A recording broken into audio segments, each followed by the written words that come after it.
पूरे 2 साल की मेहनत के बाद मैं 2024 में पीसीएस का फर्स्ट अटैम्प्ट दी थी, जो कि मेरा क्लियर नहीं हुआ था। एक ये भी सिलेबस है, ये मेंस सिलेबस है और ये प्री का सिलेबस है। मेरी स्टार्टिंग कैसी हो रही है तो आप लोग मतलब लास्ट तक वीडियो को देखिएगा। बेसिक मेरा वैसे भी ठीक ठाक है, लेकिन मैं फिर से एक बार उसे रिकॉल करना चाहती हूँ। मैं आपको मोस्ट इंपॉर्टेंट टॉपिक्स के कुछ डिटेल दे देखिए। ये है मोस्ट इंपॉर्टेंट टॉपिक्स सारे सब्जेक्ट्स के। इसका मैंने पूरे 2 साल की मेहनत के बाद मैं 2024 में पीसीएस का फर्स्ट अटैम्प्ट दी थी, जो कि मेरा क्लियर नहीं हुआ था। एक बार और मैं एग्ज़ाम देने गई थी सेंटर पे, तो मैंने फ़र्स्ट पेपर दिया था, बट सेकंड पेपर मेरा छूट गया था और ये सब कुछ फिर से मैंने निकाला है। चूँकि जब मैं पेपर दे के आई थी तो फिर मैं सब कुछ समेट के रख दी थी 2025 में, और समेट के रखने का रीज़न था कि 2025 में मेरी शादी उदी की बात चलने लगी घर में, और उस वजह से पूरे 1 साल मेरा काफ़ी ज़्यादा समय बर्बाद हुआ। तो फिर मैं पढ़ाई पे बिल्कुल भी ध्यान नहीं दे पाई, और उस बीच में किसी और चीज़ की तैयारी भी कर रही थी, तो उसको क्लियर करने के चक्कर में लगी थी। इसलिए मैंने इसको सोचा कि बाहर रखने से कोई मतलब है नहीं, क्योंकि मैं तैयारी 1 साल कर नहीं सकती। बट अब मैं फिर से ये सब कुछ, ये सिलेबस है, ये इधर सिलेबस है पीसीएस का, ये भी सिलेबस है, ये मेंस सिलेबस है और ये प्री का सिलेबस है। जो भी मैप वगैरह था वो अभी भी मैं अंदर ही रखी हूँ। ये मैंने पीसीएस का पीवाईक्यू सब इकट्ठा किया था, ये देखिए, ये सब मैं पैक करके रख दी थी। इसमें कुछ पेपर हैं, कुछ मैंने प्रिंट आउट निकलवाए थे। तो अभी मैं पूरी प्लानिंग फिर से स्टार्ट करने वाली हूँ कि मुझे कैसे कैसे अब फिर से अपनी पढ़ाई को स्टार्ट करना। तो मैं फिर से स्टार्ट करूँगी, और एक एक स्टेप जो मैं लेने वाली हूँ वो मैं इस वीडियो में पोस्ट करूँगी, और इसी वीडियो में नहीं, नेक्स्ट जो भी वीडियो आएगा उसमें भी। मेरी स्टार्टिंग कैसी हो रही है तो आप लोग मतलब लास्ट तक वीडियो को देखिएगा। सबसे इंपॉर्टेंट चीज़ मैं जो बता रही हूँ ना, मेरे हिसाब से वो होता है ना, किसी भी एग्ज़ाम की तैयारी करनी हो तो उसका सिलेबस और उसका पीवाईक्यू, मतलब यहीं से होता है। उसके पीवाईक्यू को आप 7 साल, 8 साल, 5 साल, 4 साल, जो भी मतलब आपका एग्ज़ाम लेवल जैसा भी है, आप उसके पैटर्न को समझिए कि प्रीवियस ईयर में आपको किस प्रकार के क्वेश्चन पूछे गए हैं। तो आप 8-10 साल के पेपर्स उठाइए और उसको देखिए, उनको एनालिसिस करिए कि मतलब किस टॉपिक से ज़्यादातर क्वेश्चन पूछे गए हैं, कौन सा टॉपिक सबसे ज़्यादा इम्पॉर्टेंट है। तो आप उस चीज़ को समझने का कोशिश करिए। हाँ, बस यही है कि मतलब पीवाईक्यू को जितने अच्छे से आप एनालिसिस करेंगे, आपको उतना अच्छा पेपर का पैटर्न पता चल जाएगा, आपको आइडिया लग जाएगा किस तरह के क्वेश्चन आते हैं। और सिलेबस मैंने प्रिंट आउट निकलवा लिया है, तो फिर अब इसको मैं यहाँ पे लगाने वाली हूँ और फिर से मैं स्टार्ट करूँगी। मुझे नहीं पता कि मैं अगला मतलब पेपर कब देने वाली हूँ, बट मैं अब जब भी पेपर दूँगी मैं शादी के बाद ही एग्ज़ाम दूँगी। हाँ, मैं तैयारी करती रहूँगी, एग्ज़ाम मैं शादी के बाद देने वाली हूँ, क्योंकि फिर बीच में इधर इसी साल शायद मेरी शादी होगी। तो उस चक्कर में मतलब मैं पढ़ना नहीं चाहती कि मैं फिर शादी में भी दुनियादारी मतलब दुनिया भर की परेशानियाँ आने वाली हैं, मुझे पता है। तो हाँ, जो मैं तैयारी कर सकती हूँ वो मैं करूँगी, ताकि मेरा जो बेसिक रहे वो हमेशा के लिए मेंटेन रहे।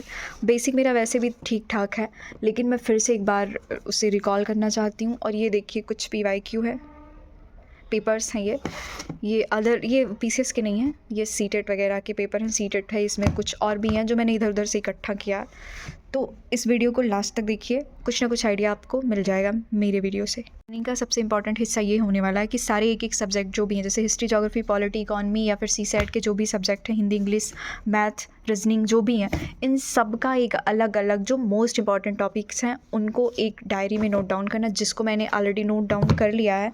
बट हाँ, अभी मुझे कुछ और चीज़ें करंट अफेयर के ऐड करने हैं इसमें। मोस्ट जो इंपॉर्टेंट टॉपिक होते हैं उसके बाद उसमें से कुछ मोस्ट इंपॉर्टेंट होते हैं। तो जो मोस्ट इंपॉर्टेंट टॉपिक होंगे उनका एक चार्ट बनाना है, और उस चार्ट को बना के यहाँ पे लगाना है, और उसी चार्ट को मुझे अपनी डायरी में भी रखना है।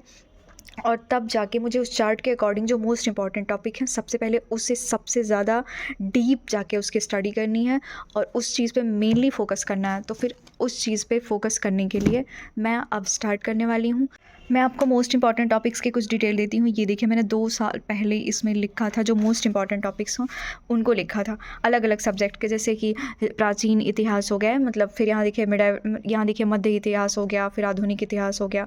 तो हिस्ट्री के जो अलग अलग टॉपिक हैं उसको मैंने अलग अलग नोट करके रखा था। इसमें सिर्फ वही चीज़ें मैंने लिखी जो मोस्ट इंपॉर्टेंट है। यहाँ देखिए पॉलिटी में क्या था, नागरिकता, मूल कर्तव्य, मूल अधिकार, राज्य के नीति निर्देशक तत्व, केंद्रीय एवं राज्य की कार्यपालिका, आपात संबंध, विधानमंडल, पंचायती राज, राज्य व्यवस्था, संविधान, मतलब ये चीज़ें जो है ना वो बेसिक हैं, वो बहुत बेसिक हैं, बहुत इंपॉर्टेंट है।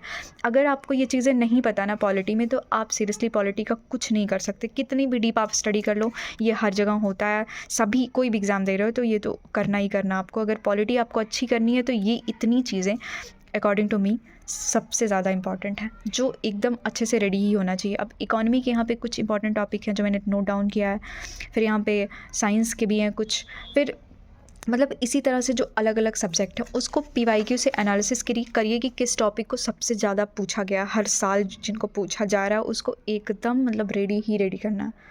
अब टॉपिक्स के बाद एक और इम्पॉर्टेंट चीज़ है और वो है आपका टाइम टेबल। आपकी पूरी दिन का जो रूटीन है ना उसको आप फिक्स करो। टाइम टेबल मैंने इसमें अपने अकॉर्डिंग बना के रखा है। देखिए यहाँ पे जैसे कुछ टाइम टेबल जो बेस्ट है ना उसको मैंने अलग रखा है। आप अपने हिसाब से टाइम टेबल बनाइए, उसको सेट करिए। इतनी बकबक के बाद मुझे लग गई है भूख। हाँ, एक चीज़ और, मेरी फैमिली ने स्ट्रिक्टली मना किया, मैं वॉल पे यहाँ पे कुछ भी चिपका नहीं सकती हूँ, जो कि मैं चिपका ली थी तो मेरा वॉल ख़राब हो गया था। तो अगर देखिए घर में डांट ना पड़े इसलिए मैं वॉल पे कुछ यूज़ करने वाली नहीं हूँ। मैं इसके लिए इसी को यूज़ करने वाली हूँ। इसी पे जो भी मुझे चिपकाना है मैं चिपकाऊँगी। अब थोड़ा सा खाना खा के फिर हम आपसे मिलते हैं अपनी अगली प्लानिंग को शेयर करते हुए। ये देखिए, ये है मोस्ट इंपॉर्टेंट टॉपिक सारे सब्जेक्ट्स के। इसका मैंने एक पेज में ये सब कुछ कवर कर लिया है। जितना मेरा सिलेबस है ना उन सब का एक पेज में मैंने मोस्ट इंपॉर्टेंट टॉपिक्स, ये केवल प्रीलिम्स का सिलेबस है, जो प्रीलिम्स के लिए मोस्ट इंपॉर्टेंट है वो इस पेज में मैंने टोटल कवर कर लिया है।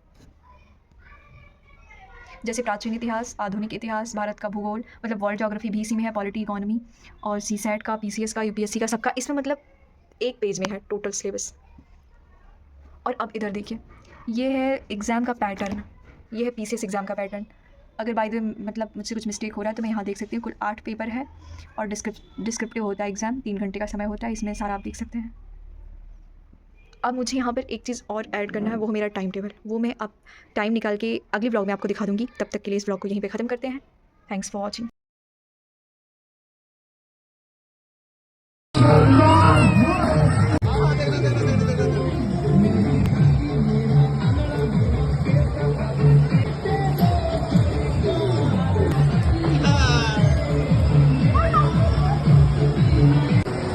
आजा आजा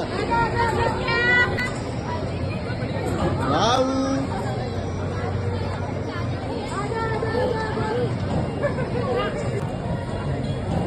फोटो ले लीजिएगा।